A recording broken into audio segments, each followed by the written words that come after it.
The following presentation is brought to you by our sponsor, Smunchy Games. Please visit our sponsor at www.smunchygames.com.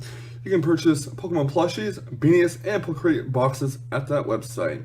Please enter Tesla at checkout. That's Tesla, T-E-S-L-A, all lowercase letters. You have 5% off of your purchase. SmunchyGames.com.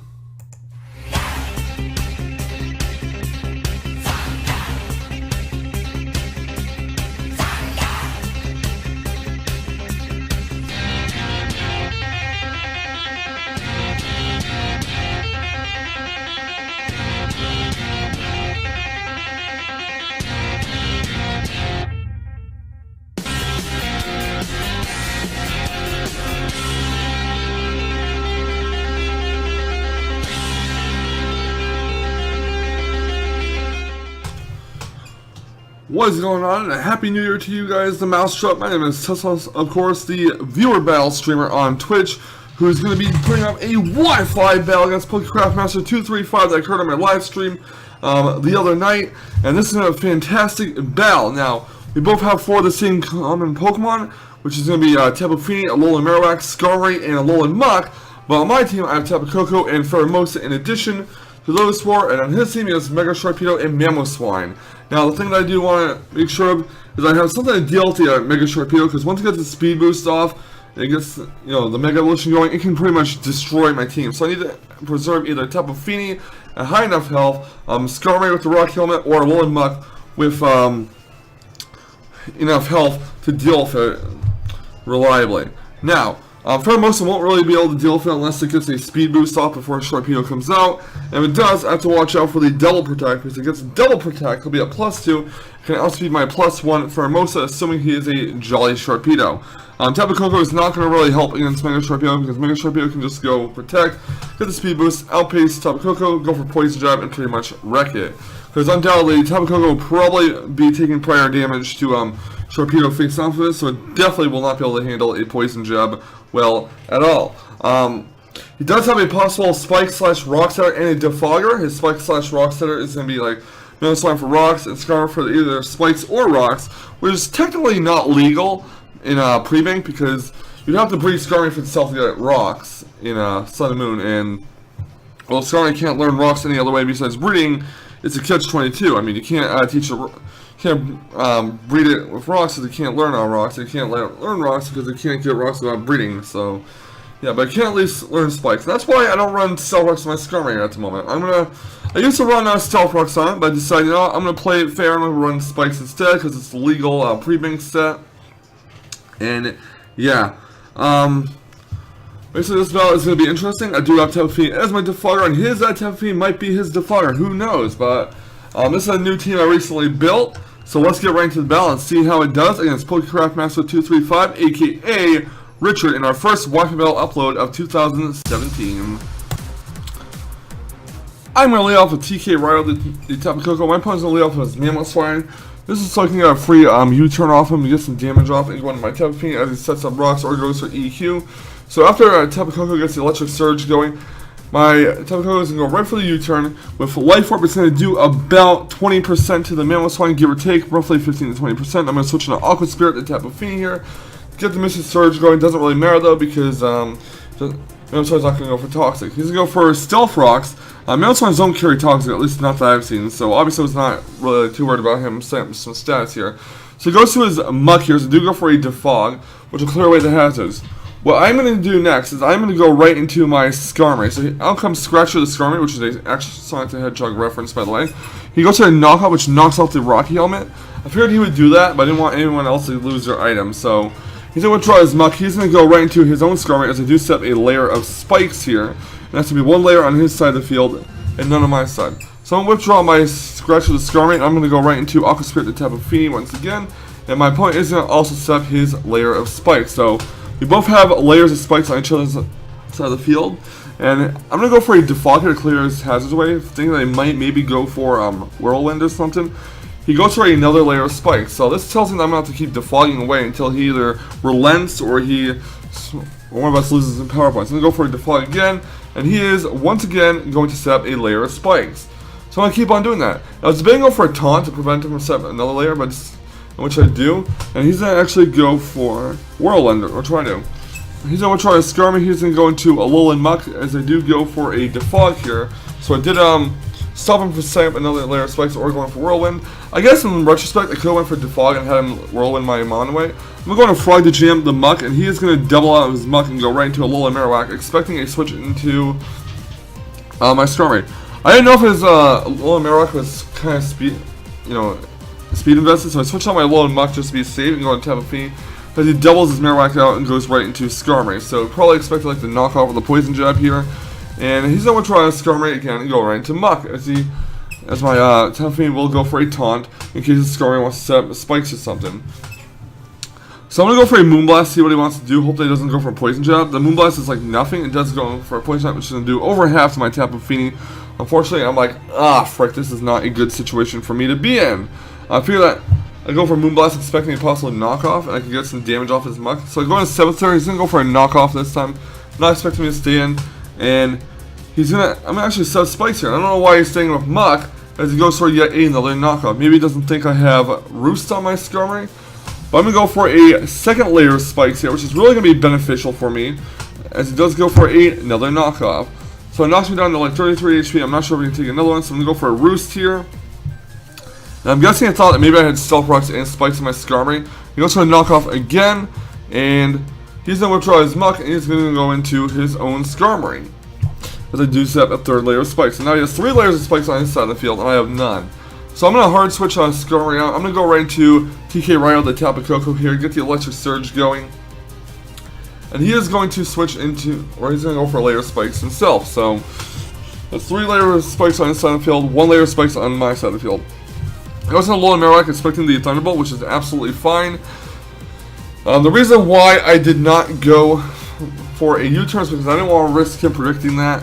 And I just decided to go for a U-turn right here, right now, because he has a Alolan Marowak out, and there's no point keeping Tapu Koko around. So I'm going to go right into Skarmory here. He goes for a Shadow Bone, which is going to hit Skarmory for a good amount of damage, knocks him down 31 HP. And I do go for a Brave Bird, because I just want to get as much damage off on the Marowak as humanly possible. I'm just going to let him take my Skarmory out. I was debating go for a Roost in case he goes for a Flare Blitz, but I figured just get damage off. So I go on TK Ryo, the Tapu Koko here, take some Spikes damage. My TK Ryo is going to go for a Hidden Power Ground, and that's going to actually knock out his Marowak. So that is 1 down on my side and 1 down on his side. The Electric Terrain disappears. He's going to go on a Mamoswine here. His Mamoswine is going to take some Spikes damage, and I'm going to go for a Dazzling Gleam because I'm confident that a Life Orb Dazzling Gleam will kill a Mamoswine at this range. And it does. So now that's 2 down on his side, 1 down on my side. So now I have the advantage here. He goes into a Alolan Muck. We're going to take some Spikes damage. I'm going to go for a U-turn. The reason why I did not go for T-Bolt is because it's obviously Assault vested, and I know a T-Bolt without the Electric Terrain will not take it out. So I'm going to Departed here, the Marowak. He's going to go for a Poison Jab. Now, I'm not sure if his Muck is a minus speed nature. It could be, if you want to run like Flamethrower and deal Scissor or not. So I decided to switch on a Alolan Marowak at no cost whatsoever. And he's going to go for a Knock-On. That's going to kill off my Alolan Marowak. So, like my Alolan Muck, his was faster than the Alolan Marowak too. So I go to Tapu Fini, the opposite Tapu Fini rather, get the Misty Terrain up. I'm going to go for a Defog here, basically playing to sack it off, just to get the Spikes away. But he goes for a Shadow Sneak instead. So you figured that I'd probably finish him off at this range.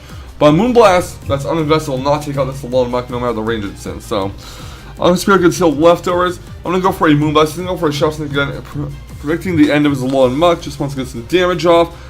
But unfortunately for him, his Alolan Muck does survive, thus he could have actually taken out my Tapu Fini. Now, I probably shouldn't have defogged the Spikes away, I should have probably just sucked it up, but I did want my Mons in as much health as possible, especially my Alolan Muck to deal with the Sharpedo later on. So the Moonblast will finish off his Alolan Muck, and next up will come his Tapu Fini as well. So, I'm actually switch on my Tapu Fini going right into Frog the Jam. Not sure what he's going to do. He goes for a Calm Mind, so his Tapu Fini is a Calm Mind offensive set. Now I'm going to go for a Poison Jab with my Alolan Muck. He's going to go for a second Calm Mind, and that is going to raise his special attack by 2 stages. So Poison Jab is going to do about half, give or take, a little over half. and Tapu Fini gets healed leftovers. Now, I don't want my Alolan Muck to take any unnecessary damage, because I might need it for the Sharpedo layer, being that Tapu Koko is going to be slower than it after a Protect, and Storm can't really deal with it. So I'm going to go with my own Tapu Fini and stack it off pretty much. And his Tapu Fini is going for the Moonblast, so that's going to knock mine out, which is okay, because it gives me a free switch into my TK Royal the Tapu Koko. Now, he has no electric switches. His Mamoswine and Alolan Marowak are both down, so just go for Thunderbolt freely, get the Electric Surge going, and Tapu Koko is going to go for the T-Bolt. I'm hoping I can take it out in Electric Triumph Life Orb, but he lives on 1 HP, I believe, and he gets fully paralyzed, so that's a lot of luck for me. If not, then, well, my Tapu Koko might have been in trouble. Then again, I could have just went for Shadow Sneak with Alolan Muck. So go for the T-Bolt again, that's going to knock the Tapu Fini. And next out will come his Sharpedo. And I know a Protect is obviously going to be coming here. So I'm going to hard switch my Tapu Koko out. I'm going to go right into Frog to Jam the Alolan Muck. He's going to go for Protect. He gets the Speed Boost, which would make him faster than Tapu Koko. He's a hard switch to Sharpedo. He's going to go right into Skarmory. I went for the Brick Break, expecting him to possibly try to Waterfall me. And I'm going to withdraw my Muck going right into Tapu Koko. He's actually going to go for the Whirlwind here, expecting that. So now my Alolan Muck is sent back out. I have 3 Mons left: Pheromosa, Tapu Koko, and Alolan Muck. He has 2 Mons, Skarmory, and Sharpedo. So he goes for a Layer Spikes. I'm not even going to try to switch my Tapu Koko out. I'm just going to go for a Knockoff, and that's a knockoff with Shed Shell, which is great because he cannot be trapped in Magnezone, and I don't even have a Magnezone on my team, so that's alright, pretty much. Go for Brick Break yet again. That's going to do a decent amount of damage because it's super effective due to Skarmory losing its Flying typing during the turn of Roost. He goes for a Spikes and go for another Brick Break. And I'm just going to keep on getting damage off. He's going to go for a Braver here. Wanting to get damage off on my Alolan Muck. Maybe he was expecting Pheromosa to switch in. I don't really know. But Knockoff is in, or Brick Break is rather, is going to take Skarmory down to the range where Shadow Sneak will kill. Now, my Alolan Muck is at pretty low health, I'm not going to lie. So I'm worried that this Waterfall is going to take out my Alolan Muck. Out comes his Sharpedo. He's going to actually go for Protect. No reason really to do so, because either way, I'd switch out and you got the Speed Boost anyways. But he gets the Speed Boost, he's at +1, and now he's going to go for the Mega Evolution. This is his last Mon versus my Pheromosa, which will outspeed, my Tapu Koko, which will outspeed, and my Alolan Muck, which might kill. So he goes for Waterfall, that's going to knock my Muck down to 22 HP. My Muck does get the Brick Break, does about 80% to the Sharpedo. My Alolan Muck is going to go for the Shadow Sneak. This is the clutch moment of the match, because due to the Muck's ability, the Poison Touch, the Sharpedo is now poisoned, and Sharpedo cannot last 2 turns with the poison, and since I have 3 Pokemon left, it's pretty much going to spell doom for him, of course. So I'm going to let his Sharpedo take out my Alolan Muck, and now it's all to me not misclicking and send out Tapu Koko, because if I do, Tapu Koko will faint, Sharpedo will not take poison damage. So I can switch to Pheromosa. It's only a Piercing spell. He goes to Psychic Things, that's going to knock it out, and the poison will take care of Mega Sharpedo, and that will be GG. So basically the reason why the clutch moment of the game was so clutch for this battle is because if I did not get the poison off on the Sharpedo, it would have been healthy and would have been able to live for the next 2 turns. I would have outsped Pheromosa, and my Tapu Koko would have fainted due to Spikes. Now if I sent down Tapu Koko instead of the Pheromosa, Tapu Koko would have died to Layer Spikes, the Sharpedo would not have suffered any poison damage, and then my Pheromosa would be the last one standing, and it would be taken out by the Sharpedo.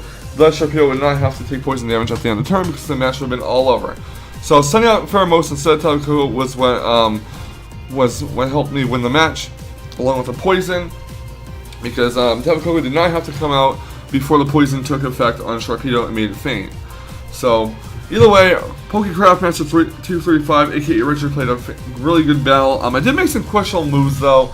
I guess I should have kept Muck in, maybe go for like knockoffs on the Skarmory towards the end there. But I figured that he would probably keep roosting away, and that would have been pointless. So that's why I went for Tapu Koko, basically just to get the Thunderbolt off, and he'd be forced to either let his Skarmory faint, or he'd be forced to switch Sharpedo into the Thunderbolt, let that faint, and thus win me the match. But of course, he was not going to do that. So yeah,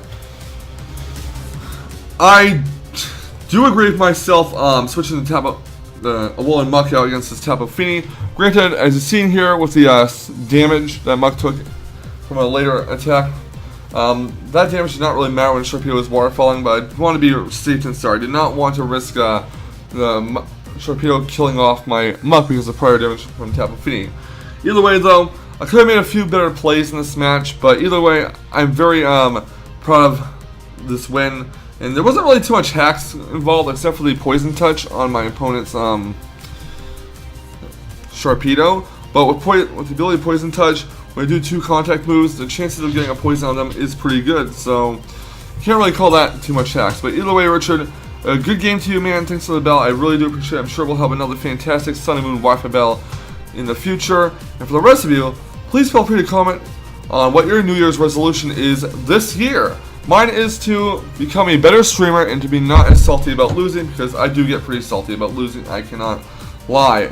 I'm a really competitive battler, and you know, sometimes I do take losses a little too much to heart, and I really gotta work on that. But either way, feel free to leave a like, comment, and subscribe if you want to see more fantastic Sun and Moon Wi-Fi battling action, and I will catch you all on the flip side. And remember, stay salty, Rage Quitters. Stay salty, and have a happy New Year.